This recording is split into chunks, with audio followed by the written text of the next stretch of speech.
can't do that. She can't suspend you. Rachel, I ignored the hospital director's orders when I talked to Clint about the vaccine. But you told her why, didn't you? So that the Banner could publicize the issue and everyone who'd been given the vaccine could be on alert for the symptoms? Nobody cares about my motives. I disobeyed orders. I broke the rules. And you know something? I was wrong. Wait, how can you say that? You thought the public was in danger. You had the right... It doesn't matter what I thought. The fact is, I couldn't prove it. I mean, that's basic scientific protocol. Before you go out and publicize your results, you make sure that you can prove it. And I couldn't. And see, that made Grace Atherton right. See, Sheila warned me. I am arrogant and self-important. And you know something? If I were the director, I wouldn't have just suspended me. I'd have made sure I never practiced medicine again for the rest of my life. Oh, don't say that. Medicine is your life. Don't. I don't want your pity. It's not pity. Look, Rachel, just go, okay? Go and leave me alone.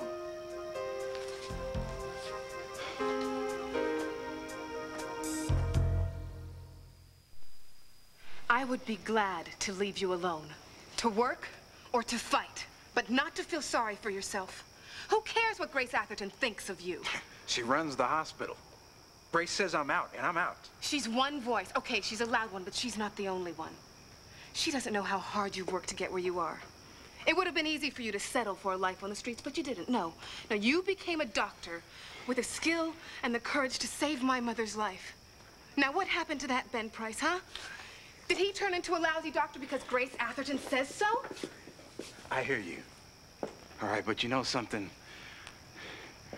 Maybe Grace was right. I got in over my head with this flu thing. I am a neurosurgeon, not a pathologist. Ben, you are a doctor. Follow your conscience. Use your talent. No one can take that away from you. If you think you can cure this epidemic, then go for it. If you don't, you will never forgive yourself, and neither will I. Yeah, I know I've given you a hard time in the past. But the truth is, I have expectations where you're concerned. I believe in you, Dr. Price, even if you don't believe in yourself. You got a problem with that?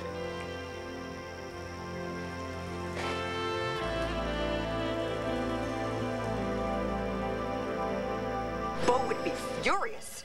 Furious! When Bo and Hank went and proposed this to the governor, they didn't intend for Todd to work here. Look, I just got off the phone with Hank. He said it was the governor's idea. Well, it stinks. Whoever runs this hospital should stand up to the governor and tell him that this is a bad move. Block it. Yeah, you're talking about Grace Atherton. If it's to her advantage to play along, believe me, she's not about to rock the boat. What's her name? Grace Atherton? Grace You better get yourself a new patient's aid, Sheila, because I'm out of here. Oh, Marty, for goodness sake. It's not worth it, Nora. If they think Todd belongs here, then I don't. Marty, honey, wait a minute. This is the most ridiculous thing. Where's my flip phone when I need a flip phone? One Life to Live will continue in a moment here on ABC.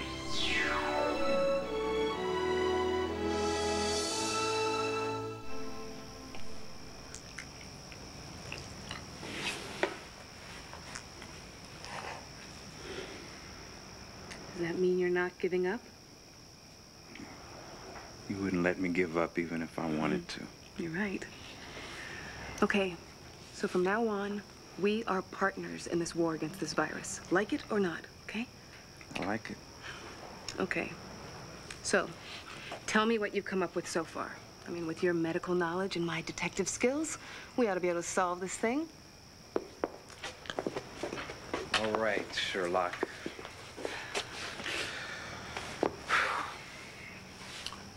I know of at least 20 cases of this mysterious strain of flu.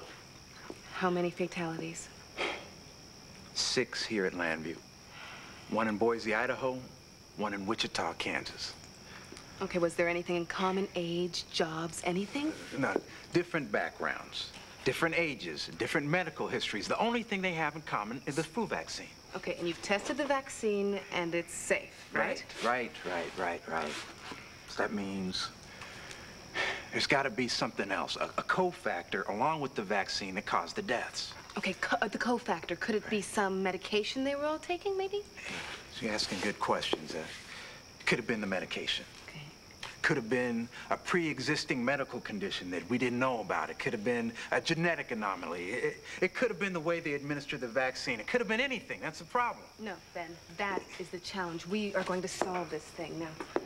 Okay, we should go to Wichita and Boise and get the files on the other patients and compare them to the patients here. Rachel, I already thought of that. Problem is, I'm suspended, remember? I go down to some hospital in Wichita and walk in off the street and demand to see their medical records. They're gonna call Grace Atherton to verify my credentials. And then I'm gonna be back out on the street in no time flat. Okay. You can't do the legwork, right? But someone else can. Someone with impeccable credentials. I'm listening. Okay, what we need is answers. We need strangers to open up confidential files. Well, reporters do that kind of thing every day, don't they? And we just happen to know one of the best reporters around, don't we?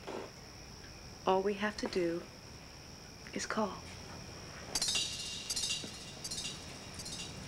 After pizza, I thought I don't maybe have just... time for this, Sheila. If you have a complaint, leave it in my email. No, this is something I have to say now, and you have to listen. Letting Todd Manning work here is an outrage. I didn't realize your many duties included personnel. You'll have enough to handle when you meet the new member of the therapy group. What new member? Now, you really should check your email.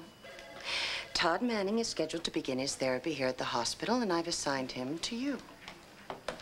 You've got to be kidding. Oh, don't worry, Sheila. I'm sure you're up to it. And if not, Manning's counselor from the prison, a man named Ray Martino, will help you during the transition. What kind of game are you playing? You know I was Marty Saybrook's advocate when she came here to be treated after she was raped.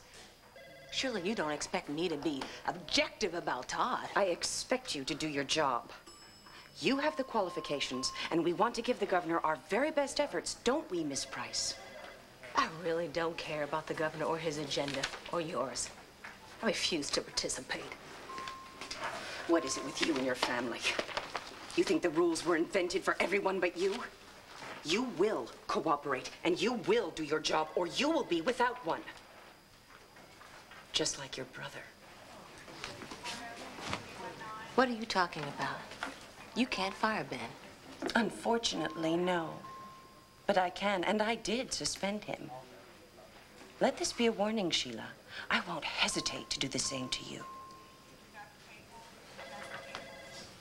Well, Grace can suspend me, but she can't stop me, Clint. Not if I have your help. Well, I admire your courage, Ben, but I don't really see what I can do. I mean, I don't have a lot of clout at the hospital. I'm not trying to get my job back. Right now, I'm trying to find the key, the real cause for this flu epidemic. You're losing me. I need somebody with a nose for a big story and the guts to follow it through. That's where you come in. Now, you have any connections, any investigative reporters you trust in Wichita or Boise? I know some good people in both places, but what does that have to... Okay, you remember the 2 fatalities I told you about? I need to get my hands on their medical records. Can you hook that up for me? I might, but it isn't going to be easy. You know, it's going to take a little time. And we don't have time. We've got to stop this virus before it can kill again.